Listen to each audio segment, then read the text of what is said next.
이게 스가랴 마지막 장입니다. 스가랴 14장입니다. 13장 말씀 지난주에 전했는데 영상 녹화가 안 되어서 잠시 13장 말씀을 짧게 간략히 요약해 드리겠습니다. 하나님께서 마지막 때가 되면 이스라엘 백성을 다루시기 위해 성령을 이스라엘 백성에 부어 주셔서 한날에 이스라엘 백성 모두가 회개 자복하는 역사가 일어납니다. 예수님이 이스라엘 백성과 또 온 인류의 죄를 위해 십자가에 못 박히셨는데 본인들이 찌르고 죽였던 그 예수님이 성경에 나오는 바로 그분이시다. 출애굽을 시키셨던 여호와 하나님, 모세를 부르셨던 여호와 하나님, 아브라함을 선택하셨던 여호와 하나님, 바로 그 여호와 하나님이라는 사실을 알게 되어 그들이 통회하고 자복하는 그런 역사가 일어난다고 성경은 말씀을 합니다. 또 이제 7년 환난 동안 적그리스도가 등장하여 이스라엘과 7년 언약을 맺는데 3년 반이 지난 시점에 적그리스도가 성소를 회파하고 본인이 하나님이라고 주장하며 우상 숭배를 강요하니 이스라엘 백성들 보고 도망가라 이렇게 예수님이 말씀하셔서 창세 이후로 그런 고난은 없었다 이렇게 말씀을 합니다. 이걸 성경은 문자 그대로 말씀을 합니다. 지금 이란과 이스라엘 전쟁 때문에 온 세계가 신경이 곤두서 있습니다. 그렇지 않아도 경제가 어려운데 전쟁이 일어나면 더 경제가 어려울 거 아닙니까? 누구나 빨리 여기에 해결됐으면 좋겠다. 평안한 날이 왔으면 좋겠다 합니다. 지금 이란과 이스라엘의 전쟁 양상이 달라졌다고 합니다. 이전에는 주변에서 싸웠는데 이제 서로 본토를 공격하는 그런 양상으로 바뀌었습니다. 이 말은 즉슨 언제든지 본토 공격을 할 수 있다. 성경은 지금은 잠잠할지 모르지만 앞날을 그렇게 희망을 주지는 않습니다. 우리의 앞날도 희망은 없습니다. 우리의 희망은 예수님의 재림이지 더 잘 될 거야, 더 평안할 거야 이것은 신기루일 뿐입니다. 엄연한 현실은 재앙만 기다리고 있습니다. 이 재앙을 피할 수 있는 유일한 방법은 예수님께 도망가야 됩니다. 예수님만이 우리의 안전한 피난처가 되십니다. 그래서 이스라엘과 교회를 구분할 수 있어야 되고 이스라엘의 재림과 이스라엘 향한 예수님의 재림과 교회를 향한 예수님의 재림이 다르다는 사실을 인식을 하고 계셔야 성경을 볼 수 있는 눈을 가질 수가 있습니다. 너무 그냥 뒤죽박죽 해가지고 거의 대부분의 교리가 부족하여 세상을 볼 수 있는 눈이 어둡지요. 또 이렇게 가르치면 이상한 눈으로 봅니다. 왜? 한 번도 들어본 적이 없는 경우가 많으니까. 근데 성경은 분명히 말씀을 합니다. 이스라엘을 하나님이 따로 분리해서 관리하십니다. 또 이 대언자들은 다 이스라엘의 대언자입니다. 대언자의 말씀을 줄 때는 이스라엘 향한 말씀이지 교회를 향한 말씀이라든지 무슨 한국을 위한 말씀 이런 거 없습니다. 여기 스가랴 대언자도 철저하게 이스라엘 향한 말씀입니다. 이것을 염두에 두시고 이제 마지막으로 치닫는데 요엘서 2장 28절에 32절을 보면 하나님께서 내 영을 모든 육체에 부어주리니 너희의 아들 딸들은 태어나며 너희의 늙은이는 꿈을 꾸고 너희의 젊은이들은 환상을 본다. 또 내가 내 영을 또한 남종과 여종에 부어주어 이런 놀라운 일이 벌어진다. 그래서 이건 교회의 성령님의 역사가 아니라 이스라엘 백성에게 하나님께서 성령의 역사를 일으켜 꿈과 환상과 대언의 역사가 일어난다고 말씀을 합니다. 그래서 오늘날 아무리 기타 치고 드럼 치면서 엘리야 시대의 영 해봤자 헛소리일 뿐입니다. 하나님은 그런 거 그렇게 가르쳐 준 적이 없으니까. 그래서 우리가 바로 말씀을 보시고 인식하셔야 됩니다. 요엘서 3장 20절 21절을 보면 그러나 유다는 영원히 거하겠고 예루살렘은 대대로 거하리라. 내가 정결하게 하지 않았던 그들의 피를 내가 정결하게 하리니 이는 주가 시온에 거하기 때문이라.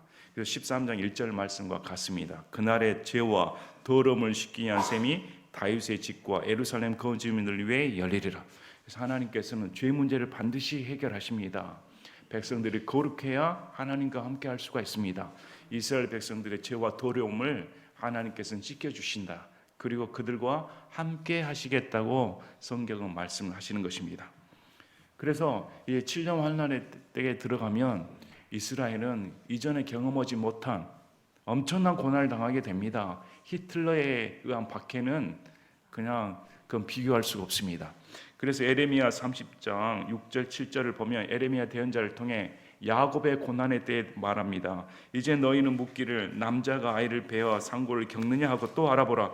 모든 남자가 상고를 겪는 여인같이 자기 손을 허리에 대며 모든 얼굴이 창백하게 변함을 내가 보면 무슨 까닭이냐. 남자라면 당당할 텐데 마치 출산을 앞둔 여자처럼 움켜잡고 얼굴이 창백해져서 두려움과 겁에 질려버렸다는 것입니다. 그런 날이 이스라엘에게 온다. 슬프도다. 그 날이 커서 어떤 날도 그것과 같지 아니하니 그 날은 곧 야곱의 고난의 때니라. 그러나 그가 그 고난에서 구원을 받으리라. 7년 환난 때 이런 슬픈 야곱의 고난의 때가 오는데 하나님께서 구출하신다. 이렇게 말씀합니다. 그래서 이 말씀은 다니엘서와 연관이 되어 있습니다. 다니엘서 9장 26, 27절을 보면 70일에 이것은 하나님께서 말씀하십니다. 다니엘의 백성입니다. 이스라엘과 맺은 언약입니다. 70일에를 내 백성에게 맺을 언약입니다. 우리가 아닙니다. 그래서 69일에가 지났고 69일에 만에 메시아가 죽임을 당한다고 다니엘이 대언을 합니다. 그리고 한 일회가 남았다. 7년이 남았습니다. 그래서 다니엘서 9장 27절에 그가 많은 사람과 한 일회 동안 언약을 확정할 것이며 그가 그 일의 한 중간에 희생물과 봉헌물을 그치게 하고 가증한 것들로 뒤덮기 위해 심지어 완전히 끝날 때까지 그것을 황폐하게 하리니 작정된 그것이 그 황폐한 곳에 쏟아지리라 하니라. 성소를 회파하는 우상 숭배를 강요하는 그런 적그리스도가 등장한다고 성경은 말씀합니다. 그래서 마태복음 24장 15, 16절에 우리 예수님이 직접 말씀하시지 않습니까? 이 다니엘 대언자를 통해 그러므로 주께서 대언자 다니엘 통해 말씀하신 황폐하게 하는 가증한 것이 거룩한 곳에 서 있는 것을 너희가 보거든 누구든지 읽는 자는 깨달을지어다. 그때 유대에 있는 자들은 산들로 도망할지어다. 예수님이 이스라엘 백성에게 직접 하신 말씀입니다. 너희들 다니엘서 읽지 않았는가? 다니엘이 뭐라고 말했는가? 적그리스도가 나타나 3년만이 지나면 우상 숭배를 강요하고 대대적인 학살을 자행할 텐데 그때 유대에 있는 자들입니다. 이스라엘 유대에 있는 자들은 빨리 도망가라. 잡히면 죽는다는 것입니다. 이렇게 예수님이 말씀하시고 24장 21절에 마태복음 그때 큰 환난이 있을 터인데 세상이 시작된 이래로 이때까지 그런 환난이 없었고 그 이후에도 결코 없으리라. 이것은 인간이 경험해보지 못하는 고난입니다. 천체가 흔들려 버리고 마귀가 드글드글 끓고 모든 물빛이 피바다가 돼버리고 아마 제정신으로 살 사람은 없을 것입니다. 죽고 싶어도 죽음이 피해간다고 하는데 인류가 경험하지 못한 그런 고난이 7년에 벌어진다고 성경은 말씀합니다. 그리고 지금 그걸 피할 수 있는 유일한 방법은 예수님 믿는 것입니다. 예수님이 주신 것은 우리를 정죄하려 함이 아닙니다. 우리를 구원시키러 오신 분입니다. 그분은 심판하러 오신 분이 아닙니다. 교회에서 구원시키러 오신 분입니다. 그분이 구원자인데 그분을 거부하면 더 이상 희망이 없습니다. 심판만 남습니다. 그래서 교회를 휴거시킨 이후에는 여기는 심판만 나는 것입니다. 그래서 이 세상의 죄에 대한 심판, 이스라엘 회개시키기 위한 심판이 7년 환난입니다. 자, 그래서 우리 스가랴 13장 7절에 군대들여 주가 말하노라 옥하라 깨어나서 내 목자 곧 내 동료인 그 남자를 대적하라 목자를 치라 그러면 양들이 흩어지리니 내가 내 손을 돌려 작은 자들 위에 두리라. 마태복음 26장 31절 56절의 말씀에 나온 것처럼 예수님이 직접 말씀하셨습니다. 스가랴 대언자가 말한 것처럼 너희들이 나를 버리고 간다. 내가 죽임을 당한다.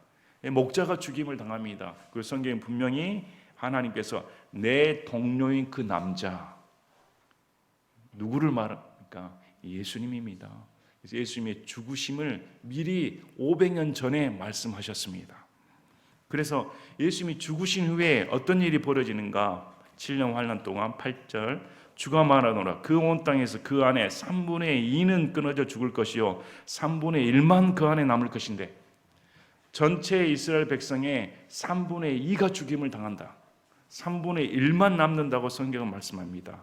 그리고 그들을 금을 정죄하는 것처럼 은을 단련하는 것처럼 불 가운데로 지나가 정금같이 이렇게 단련시키는 하나님의 고난의 역사가 이스라엘 향해 온다고 성경은 말씀을 합니다.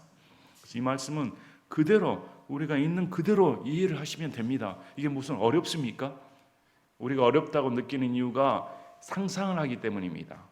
말을 그대로 하지 않고 비유적인 해석을 하니까 이게 어렵지, 있는 그대로 내가 이스라엘 백성이고 하나님께서 나에게 말씀하신다면 그대로 믿어지는 것입니다. 앞으로 이 일은 벌어진다. 그리고 14장에 보면 예수님이 지상 재림하는 것을 너무 자세히 이처럼 감격적으로 묘사할 수가 있을까? 역동적으로 생동감 있게 예수님의 지상 재림을 말씀하시는 부분은 아마 스가랴 14장일 것입니다. 그래서 스가랴 14장은 예수님께서 민족들을 심판하기 위해 그 전부터 이사야, 또 아모스, 미가, 요엘 여러 대언자들이 있었습니다. 그리고 여러 대언자들이 민족들을 심판한다고 하나님께서 말씀하셨다고 이렇게 언급을 하십니다. 그래서 하나님께서 이 민족들을 심판하기에 내려오시는 장면이 여기 지금 그대로 적혀져 있습니다. 보라, 주의 날이 오리니 사람들이 내게서 취한 노략물을 내 한가운데서 나누리라. 자, 이스라엘 백성은 이제 막 포로 생활에서 귀환하여 성전 재건에 열심을 내고 있었습니다. 근데 지금 이 스가랴 대언자가 14장 1절 말씀은 너희들 노략당한다, 이렇게 말씀하시는 것이죠. 얼마나 큰 충격이었겠습니까? 이제 막 자리 잡고 있는데 스가랴 대언자는 너희들 다른 민족에 의해 노략과 침탈을 당한다, 이렇게 말씀을 하십니다. 그리고 이 일은 지금 현재 성전 재건을 하고 있는 이스라엘 백성에게 벌어지는 일이 아니라 앞으로 먼 훗날 질병 환난 때 벌어진 일을 지금 말씀하고 있는 겁니다. 자, 2절에 내가 예루살렘을 대적하여 전쟁하려고 모든 민족들을 모으리니 그 도시가 함락되며 집들이 강탈을 당하고 여인들이 강간을 당하며 그 도시의 반이 포로로 잡혀갈 것이나 백성 중에서 남은 자들은 그 도시에서 끊어지지 아니하리라. 예루살렘 대적하려고 모든 민족들이 옵니다. 그런 적이 없죠. 지금 1948년 이스라엘이 지금 건국이 되었는데 모든 민족들이 저기 있는 이스라엘 백성을 향해 쳐들어갑니까? 아직은 아닙니다. 그러나 언젠가는 모든 민족들이 이스라엘을 미워하고, 지금도 인터넷에서 유튜브 동영상 이란과 이스라엘 전쟁 보면 밑에 댓글들 보면 거의 90%가 이스라엘 욕합니다. 왜 그럴까요? 하나님 싫어하니까, 마귀의 영에 사로잡혀 있으니까, 이스라엘과 이란의 관계를 모르고 성경을 모르니까. 내가 하나님의 사람이고 성경을 안다고 하면 절대 그런 댓글 달 수가 없습니다. 하나님이 이스라엘 사랑하시는데 어떻게 내가 이스라엘을 미워할 수가 있습니까? 하나님이 사랑하면 우리도 사랑해야 되는 것입니다. 그런데 이런 일이 벌어진다고 말합니다. 그 도시가 함락을 당하고 도시의 절반이 죽임을 당하고 강간을 당하고 약탈당하는 이런 일이 벌어진다. 근데 3절에 그때 주께서 나가사 그 민족들과 싸우시되 전쟁의 날에 싸우신 것 같이 하시리라. 전쟁의 날에 사람들이 어떻게 싸웁니까? 목숨 걸고 싸우지 않습니까? 그러면 하나님께서 이스라엘 위에 민족들을 쳐부시러 싸우신다 하면 어떤 일이 벌어질까요? 뼈도 못 추립니다. 우리 스가랴 12장 9절에도 말씀하셨습니다. 스가랴 12장 9절 또 그날에 내가 예루살렘을 대적하려 오는 모든 민족들을 멸하려고 힘쓰리라. 이스라엘 대적하려고 민족들을 모아 이 민족들을 하나님께서 다 멸해버리겠다. 자, 우리 요엘서 보셨습니다. 요엘서 3장 11절 15절. 요엘서 3장 11절 15절. 우리 성경에서는 곳곳에 이 마지막 이스라엘을 향한 전쟁에 대해 설명을 합니다. 그래서 아마겟돈 전쟁으로 불리기도 하고 곡과 마곡의 전쟁이다, 무기또 골짜기에서 벌어진 전쟁이다, 여호사밧 골짜기에서 벌어진 골이다, 심판의 골짜기로 불리운다, 이렇게 많은 이름이 붙여져 있습니다. 자, 요엘서 3장 11절에서 15절 모든 이교도들아 너희는 집결할지어다. 올지어다. 사방에서 함께 모일지어다. 오 주여, 주의 강력한 자들이 거기로 내려오게 하옵소서. 이교도들은 깨어서 여호사밧 골짜기로 올지어다. 내가 거기에 앉아서 사방의 모든 이교도들을 심판하리라. 너희는 낫을 대라. 수확할 것이 이것도다. 너희는 와서 밟으라. 포도즙 들이 가득 차고 포도즙 독들이 흘러 넘치나니 이는 그들의 사악함이 크기 때문이라. 많은 무리가 판결 골짜기 안에 있으니 이는 주의 날이 판결 골짜기 안에서 가까이 왔기 때문이라. 하나님께서 모아서 다 포도즙을 밟은 것처럼 다 밟아버리겠다, 이렇게 말씀을 합니다. 그래서 예수님이 이때 등장하셔서 민족들을 쓸어버린다.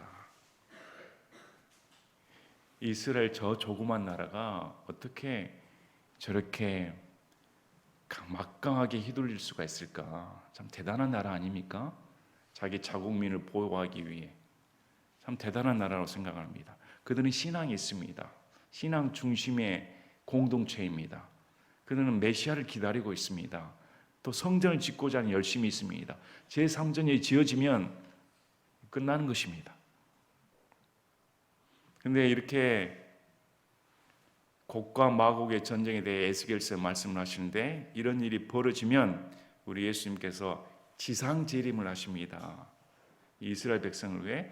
교회는 공중재림이고 이미 교회는 지상에 존재하지 않습니다. 많은 분들이 교회가 영원하다고 생각하는데 그러지 않습니다. 교회는 이 땅 가운데 사라져버립니다. 신부로서 휴거를 받아 예수님과 함께 영원히 사는 것이지 이 땅에는 교회가 존재하지 않습니다.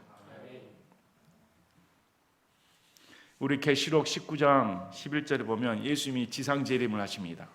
계시록 19장 11절,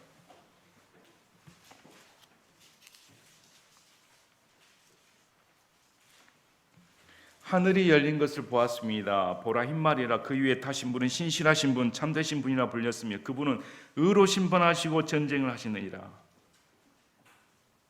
그분의 눈은 불꽃 같았고 그분의 머리 위에는 많은 왕관이 있었으며 또 그분께 기록된 한 이름이 있었으나 그분 밖에는 아무도 그것을 알지 못하다.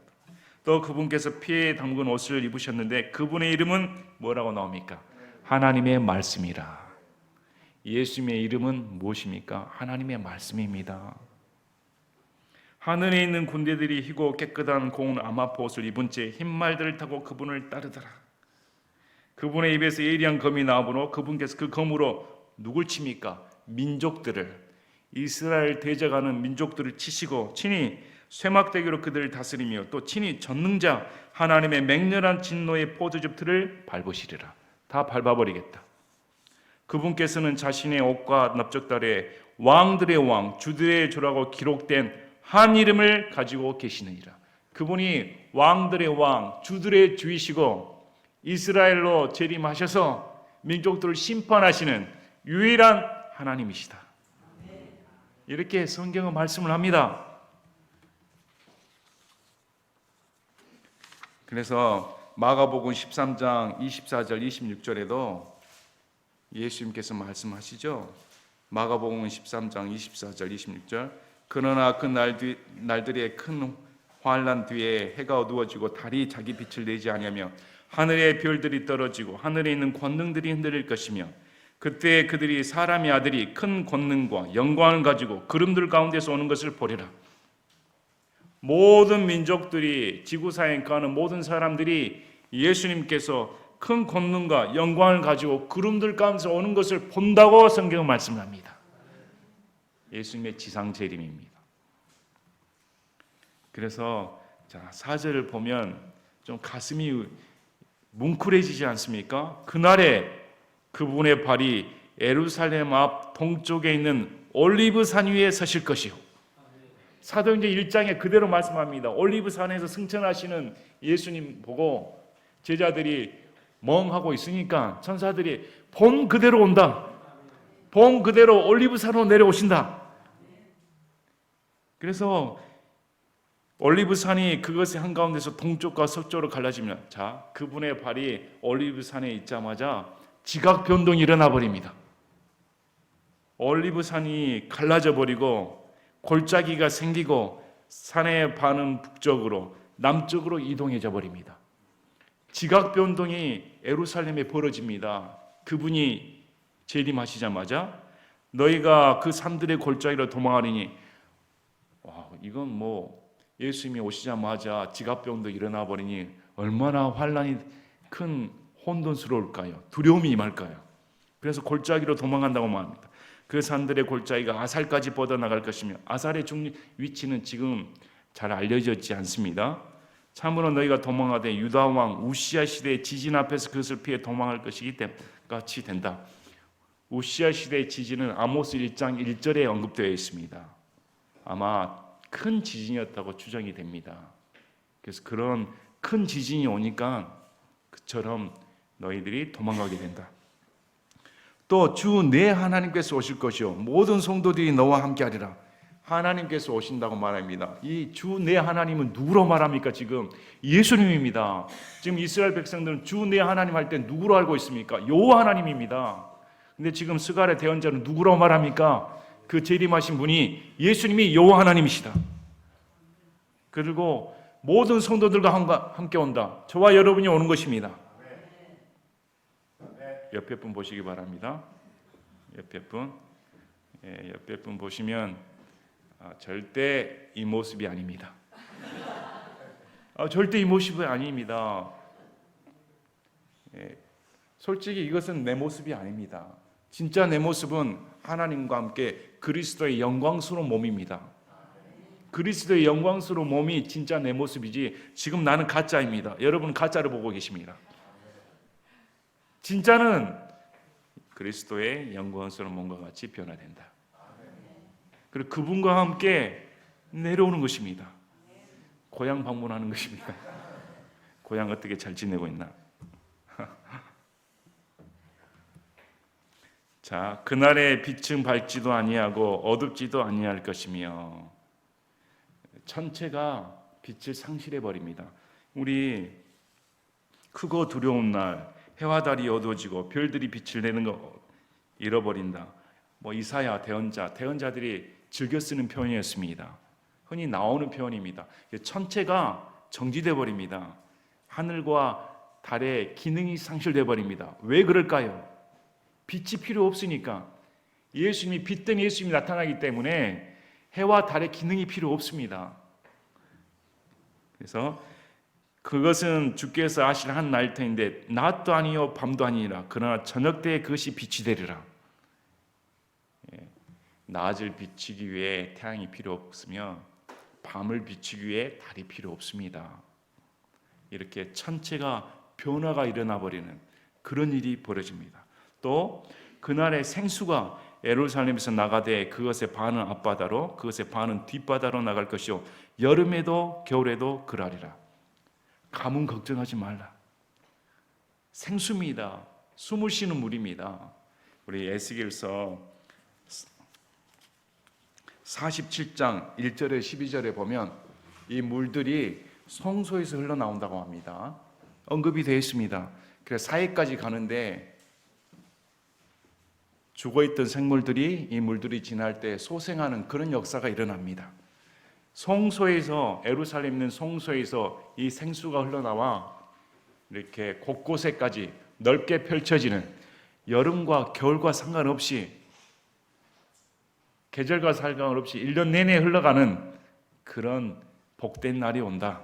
성경은 말씀합니다. 그래서 또 주께서 온 땅을 다스리는 왕이 되시리니 그 날에는 한 주만 계실 것이며 그분의 이름 하나만 있으리라. 그래서 예수님이 직접 땅을 다스린다. 대언서의 말씀처럼 다윗의 왕자에 올라 이 땅을 왕으로서 1000년 동안 다스리는 그런 날이 분명하게 온다고 말씀하시며 모든 사람이 이제 한 왕, 한 주만 계신다. 자, 한 분이 아닙니다. 한 주입니다. 삼위일체 하나님이십니다. 우리가 믿는 하나님은 삼위일체 하나님입니다. 그래서 한 주만 계십니다. 자, 10절에 그 온 땅은 변하여 게바에서부터 예루살렘 남쪽 림몬까지 평야같이 될 것이며, 게바는 유다의 북쪽 경계에 베냐민 지파에 속했던 곳입니다. 예루살렘에서 북쪽으로 약 8km 떨어진 곳입니다. 예루살렘에서 북쪽으로 8km 떨어진 곳. 림몬은 어딘가? 유다의 남쪽 경계 브엘세바에서 북쪽으로 15km 떨어진 남쪽 지역. 그래서 이 예루살렘의 북쪽과 남쪽까지 포함하여 평야가 돼 버립니다. 평야가 돼 버리고 예루살렘만 우뚝 서게 되죠. 또 그 땅이 들리고 예루살렘만 우뚝 뜨이고 그 주변은 다 평화가 돼 버립니다. 그곳에 초소의 사람이 거주하되 베냐민 문에서부터 첫째 문이 있는 곳과 모퉁이 문까지 또 하나넬 망대에서부터 왕의 포도즙 틀이 있는 곳까지 거주하리라. 베냐민 문은 양문을 불리고 예루살렘 북동쪽에 위치한 성문입니다. 또 하나넬 망대는 하나님은 은혜로우시다는 뜻으로 예루살렘의 북쪽 성벽에 위치한 망대로 불립니다. 그래서 예루살렘의 주변까지 사람들이 거주하는 그런 일이 벌어진다. 그래서 예루살렘 주변이 다 평지가 되고 예루살렘 성전이 있는 곳만 우뚝 서서 모든 사람들이 알아볼 수 있게끔 그렇게 지각 변동이 일어나 버린다고 성경 말합니다.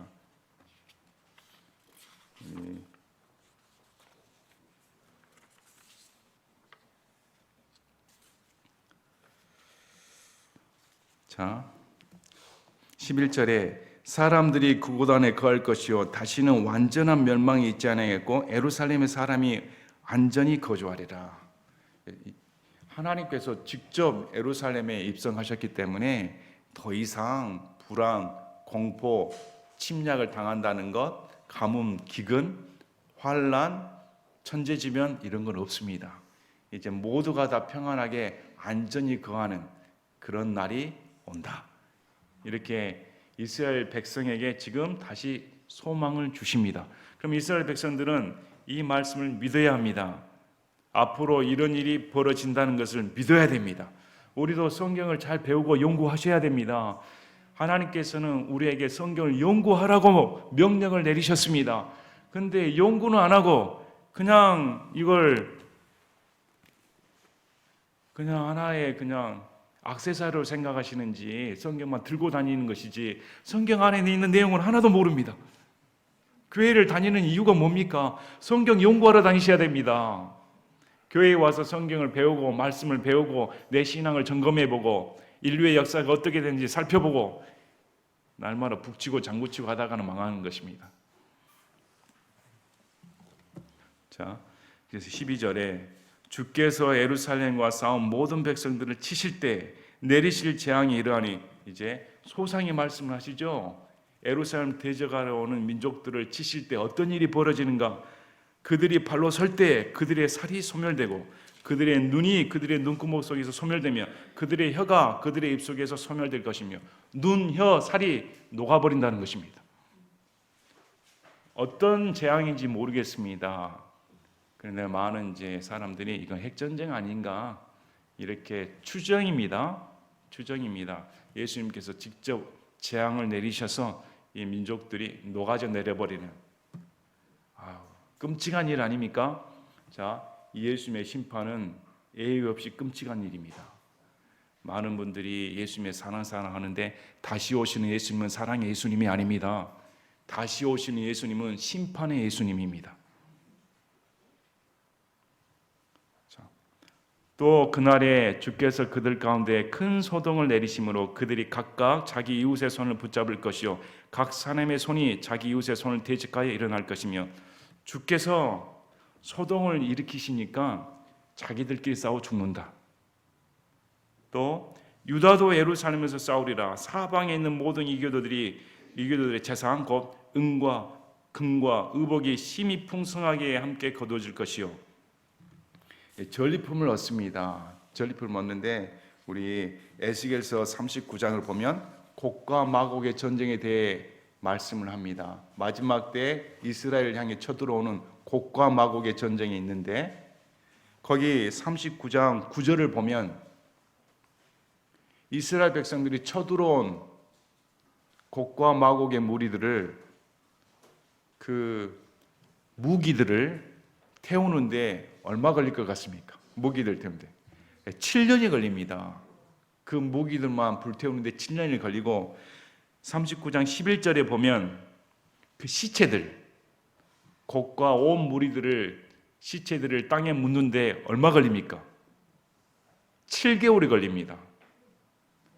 시체가 얼마나 많으면 7개월 동안 땅에 묻는 그런 일이 벌어진다고 에스겔서의 39장에 말씀을 합니다. 이것은 하나님의 말씀입니다. 하나님의 말씀은 그대로 성취됩니다. 또 15절에 또 말과 노새와 낙타와 나귀와 이 장막들에 있을 모든 짐승들에게 닥칠 재앙도 이 재앙과 같으리라. 그래서 이 쳐들어온 백성들이 사용했던 노새, 낙타, 나귀 이것들 또한 죽인다, 죽임을 당한다 이렇게 말씀을 합니다. 그래서 지금 15장까지 지금 스갈의 대언자는 앞날을 미리 보고 우리에게 말을 해줍니다. 이 예수님이 진짜 올리브산으로 내려오신다. 이야, 참 얼마나 놀라운 일입니까? 우리 예수님이 지상 재림하시다니. 야, 그 발이 올리브산에 탁 닿. 야, 참 감격스러운 날 아닙니까? 이스라엘 백성들이 얼마나 감격할까요? 꿈에도 그리던 그분이 진짜 내려오시다니. 진짜 눈으로 볼 수 있게 한 주이고 여호와 하나님이신 그분이 내려오시다니. 우리는 어떻습니까? 우리는 아직 보지 못합니다. 예수님 볼 수가 없습니다. 그러나 성경을 믿고 우리는 예수님을 믿었습니다. 이제 우리가 휴거되든지 죽어서 부활이 되면 직접 예수님을 뵙게 될 것입니다. 그분과 함께 천국에 있다가 혼인잔치가 끝난 후에 예수님과 함께 이 땅에 재림합니다. 얼마나 큰 영광스러운 날입니까? 그날 다가오네. 여러분의 소망이 무엇입니까? 요즘 한국에 소망이 있습니까? 정치 보시길 바랍니다. 뭐 좌파, 우파, 뭐 무슨 당 다 한 통속 아닙니까? 이건 소망이 없습니다. 희망이 없습니다. 희망은 그냥 고문일 뿐입니다. 이 나라는 이미 끝났습니다. 회복되지 않습니다. 회복된다고 말하는 것은 사기입니다. 바른 정신을 가지고 바른 판단을 가지고 보면 이 나라는 끝났구나. 아무리 바뀌어도 똑같고 더 나빠진다. 그러면 우리는 뭘 바라야 할까요? 이럴 수 있도록 예수님 오실 날이 얼마 남지 않았다. 야, 우리가 신앙을 더 똑바로 살아야겠다. 날마다 비판하고 비판해봤자 우리 영이 상합니다. 날마다 정치에 비판하고 해봤자 어차피 악한 무리들입니다. 어차피 변화되질 않습니다. 우리는 뭘 택해야 될까요? 신앙 똑바로 하셔야 됩니다. 이럴수록 차라리 그 시간에 하나님 앞에 내 자신을 돌이켜보고 나를 더 살펴보고 더 하나님과 집중해야겠다. 예수님 편에 직접 서야겠다. 마음을 더 정비해야겠다. 이런 마음 품으셔야 됩니다. 이제 막장 아닙니까? 예수님 믿는 게 너무 고통스럽습니다. 두 가지 방법밖에 없습니다. 첫째, 아무것도 모른 채 산다. 아무것도 모른 채 신경 안 쓰고 산다. 두 번째, 신경 쓰고 사는데 내가 온 정신으로 못 살겠다. 여기서 탈출하지 않는 이상 이건 내 정신으로 못 살겠다. 그러면 탈출하려면 그래, 신앙으로 탈출해야겠다. 하나님을 더 잘 믿고 하나님을 사랑하고 예수님 높여야겠다. 인간은 다 죄악이고 이제 끝났구나 이런 생각이 듭니다. 자, 오늘 이스라엘 백성 어떻습니까? 이스라엘 백성의 소망이 뭘까요? 그분의 재림입니다. 근데 그분의 재림에 앞서서 이런 고난이 펼쳐졌다는 것입니다. 이런 고난을 통과한 후에 예수님이 오셔서 이제 진짜 성전에 들어선다. 너희들 지금 성전 재건하고 있지. 너희들의 소망이 뭔가? 성전을 재건해야 하나님 앞에 신앙생활을 할 수 있고 우리가 이 이스라엘이라는 나라가 이제 우뚝 서는 그런 소망을 갖고 지금 포로된 귀환하여 열심히 재건하고 있었습니다. 근데 진짜 스가랴 대언서 말씀 통해 예수님이 직접 내려와서 여호와 하나님이신 그분이 직접 내려와서 성전에 입성하시니 와, 얼마나 큰 용기가 되겠습니까? 이제 직접 그분과 함께 살 수 있는 소망이 있으니까 그런 소망을 주시는 것입니다. 그래서 16절에 보면 이제 그 천년 왕국 동안 어떤 일이 벌어지는가? 장막절이 나옵니다. 장막절 때는 안 믿는 이방인 족속들이 예루살렘에 와 경배를 해야 된다. 예루살렘에 오는 절기는 세 가지 절기가 있었습니다. 무슨 절기 있습니까? 무교절, 칠칠절, 장막절. 이 세 절기는 20세 남자라면 예루살렘으로 와야 됩니다. 그런데 이스라엘 백성뿐만 아니라 다른 민족들, 살아남은 민족들도 경배하러 와야 된다. 만약에 경배하러 오지 아니하면 비를 내리지 않겠다. 왜 장막절일까요? 장막절이 제일 중요하니까 광야 생활 동안 이스라엘 백성들을 하나님께서 먹이시고 입히시고 이것을 기뻐하는 날입니다. 보호받은 날, 하나님께 감사하고 축제하는 날입니다. 무엇보다 하나님께 감사하는 날, 그리고 장막절이 끝난 날을 비를 기원합니다. 이 비를 내려주신 하나님 감사합니다. 근데 장막절이 오지 않으면 비를 주지 않겠다. 어디, 세계의 중심이 어디란 겁니까? 예루살렘이다, 이스라엘이다. 자, 그래서 미가서 4장 1절 2절, 이사야 2장 2절 4절, 우리 보신 말씀 아니지 않습니까? 미가서 4장 1절 2절. 그러나 마지막 날들에 주의 집의 산이 산들의 꼭대기에 굳게 세워지고 작은 산들 위로 높여질 것이며 백성들이 그것을 흘러달라. 많은 민족들이 오며 이기를 오라, 우리가 주의 산을 올라가고 야곱의 하나님의 집으로 올라가자. 그분께서 자신의 길들을 우리에게 가르치시리니 우리가 그분의 행로들로 걸으려 하리라. 이는 법이 시온에서 나오며 주의 말씀이 예루살렘부터 나올 것이기 때문이라. 또 스가랴 8장 20절 23절에